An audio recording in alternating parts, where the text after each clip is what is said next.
வணக்கம் 7 டெக்னாலஜி. இப்போ பார்க்குற இந்த வீடியோ என்னென்னு பார்த்தீங்கன்னா, போர்டில் ஷார்ட் இருக்கா இல்லையான்றது கன்ஃபார்ம் பண்ணுறது எப்படி. இப்போ சர்க்யூட்டில் வந்து பார்த்தீங்கன்னா நம்ம செக் பண்ணும்போது மல்டிமீட்டர் யூஸ் பண்ணி நம்ம செக் பண்ணுறோம் ஒரு கெப்பாசிட்டி அப்படின்னு சொன்னால் பேரல் லைனில் கெப்பாசிட்டி யூஸ் பண்ணியிருப்பாங்க. அந்த கெப்பாசிட்டி பெரும்பாலும் இந்த ஷார்ட் சர்க்யூட் லைனில் வந்து பேரல் கனெக்ட் பண்ணியிருப்பாங்க. அந்த கெப்பாசிட்டி ஷார்ட்டாக இருக்கும் அல்லது ஐசி கூட ஷார்ட்டாக வாய்ப்பு இருக்கும். அப்போ முதல் ஷார்ட்டாக இருக்க லைன் வந்து பார்த்திங்கன்னா கன்ஃபார்மாக இருக்கான்றது தெரிஞ்சுக்கணும். நம்ம இப்போ கிரவுண்டில் வச்சு நம்ம செக் பண்ணும்போது ஒரு எண்டில் வேல்யூ இன்னொரு ரெண்டு வந்து பீப் சவுண்ட் அடிக்கணும்.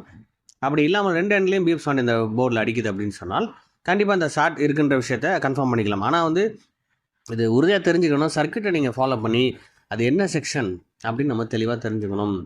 அப்போது அது சீரீஸில் கான்செப்ட் எப்படி யூஸ் பண்ணியிருப்பாங்க, பேரல் எப்படி இருக்கும்னு தெரிஞ்சுக்கணும். அதேமாதிரி செக்ஷனில் வந்து பார்த்தீங்கன்னா எப்படி நாம் டயக்ராம் கொடுத்துருக்காங்க, ரெசிஸ்டர் வச்சு க்ரௌண்ட் பண்ணியிருக்காங்களா, இல்லை அது காயில் வச்சு பண்ணியிருக்காங்களா, இல்லை கெப்பாசிட்டர் வச்சு பண்ணியிருக்காங்களா, டயோடு வச்சு பண்ணியிருக்காங்க எப்படின்னு தெரிஞ்சுக்கணும். நம்ம இப்போ அந்த பொருளை இதில் பார்க்கும்போது பார்த்தீங்கன்னா கெப்பாசிட்டர் ஃபாலோ பண்ணி செக் பண்ணும்போது சீரீஸில் என்னென்ன லைன் இருக்குதுன்னு செக் பண்ணிவிட்டு அந்த ஷார்ட்டை நான் ரிமூவ் பண்ண ட்ரை பண்ணுறோம் அப்படின்னா கன்ஃபார்மாக இது ஷார்ட்ன்ற விஷயம் கண்டிப்பாக கிடையவே கிடையாது. நான் சொல்கிற சர்க்யூட் ஆனது ஷார்ட் சர்க்யூட்டான சர்க்யூட் கிடையாது. ஃபஸ்ட்டு பாயிண்ட்டு, அதாவது இந்த லைனில் ஹெட்செட் வரக்கூடிய பாதையில் வரக்கூடிய சர்க்யூட்டாக இருந்துச்சுன்னு சொன்னால் கண்டிப்பாக நம்மளுக்கு அந்த இடத்துல ஷார்ட்னு நம்ம சொல்லக்கூடாது. நீங்கள் அதை செக் பண்ணி பாருங்கள். அதேமாதிரி நெட்வொர்க் செக்ஷனாக இருந்தால் கண்டிப்பாக இதையும் நம்ம ஷார்ட்னு சொல்லக்கூடாது. இப்போ நீங்கள் பார்க்கலாம் பவர் சப்ளை செக்ஷன் உங்களுக்கு பார்த்துருப்பீங்க, காயில் வச்சு ஓகே இது பவர் ஐசி சார், அப்போ பவர் ஐசியில் கெப்பாசிட்டி ஷார்ட் சர்க்யூட் ஆகிருக்கும், அப்போ இது கன்ஃபார்ம் ஷார்ட்ன்றது நிறைய பேர் யோசிச்சிருப்பீங்க.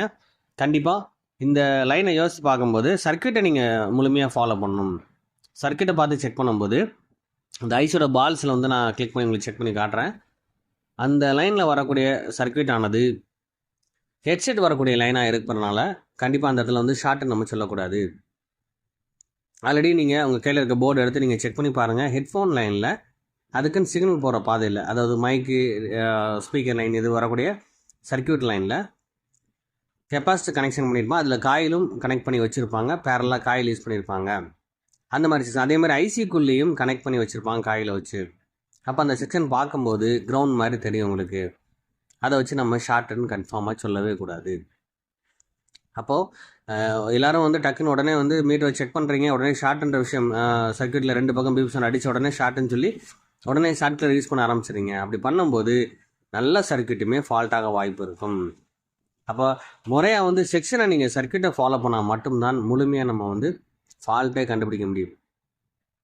அப்போ இந்த விஷயம் மெயின், அதாவது இது மட்டும் இல்லை, இது மாதிரி ஒவ்வொரு செக்ஷனையுமே வந்து சில இடத்துல ஓப்பன் ஆகிருக்கும், அது ஓப்பனான்ற விஷயம் கன்ஃபார்மாக தெரியணும். வெறும் ஷார்ட்டை வச்சு மட்டும் தான் எல்லோரும் ட்ரேஸ் பண்ணிகிட்டு இருக்கீங்க. அதை வச்சு ஆம்பியர் ரீட் பண்ணி ஓகே இந்த செக்ஷனில் ஃபால்ட்டுன்ற மாதிரி இந்த ஐசின்றது கன்ஃபார்ம் பண்ணுறீங்க ரீடிங்கை வச்சு. ஆனால் அது மட்டும் இல்லாமல் சில இடங்கள் ஓப்பன் ஆகிருக்கும் அல்லது வேலை செய்யாமல் இருக்கும். அதேமாதிரி இந்த மாதிரி ஷார்ட் சர்க்யூட் நினைப்போம், ஆனால் அந்த சர்க்யூட்டில் பேரலில் காயில் யூஸ் பண்ணியிருப்பாங்க, இல்லை சர்க்யூட்லேயே காயில் டிசைன் பண்ணி வச்சுருப்பாங்க. இப்போ பவர் சப்ளை ஏரியாலும் சில இடங்கள் பார்த்தீங்கன்னா பக்காயில் யூஸ் பண்ணியிருப்பாங்க. அந்த காயிலோட சர்க்யூட்லேயும் இந்த மாதிரி வேல்யூ கம்மியாக வர வாய்ப்பு இருக்கும். அதேமாதிரி தெர்மிஸ்டர் சர்க்யூட்லேயும் வேல்யூ கம்மியாக வர வாய்ப்பு இருக்கும். ஹீட் ஆனாலும் சரி கூல் ஆனாலும் வேல்யூ கூட குறைய வாய்ப்பு இருக்கும். அந்த மாதிரி விஷயங்கள் நம்ம தெளிவாக தெரிஞ்சுக்கிறதுக்கு முழுமையாக நம்ம சேனலை ஃபாலோ பண்ணிக்கோங்க.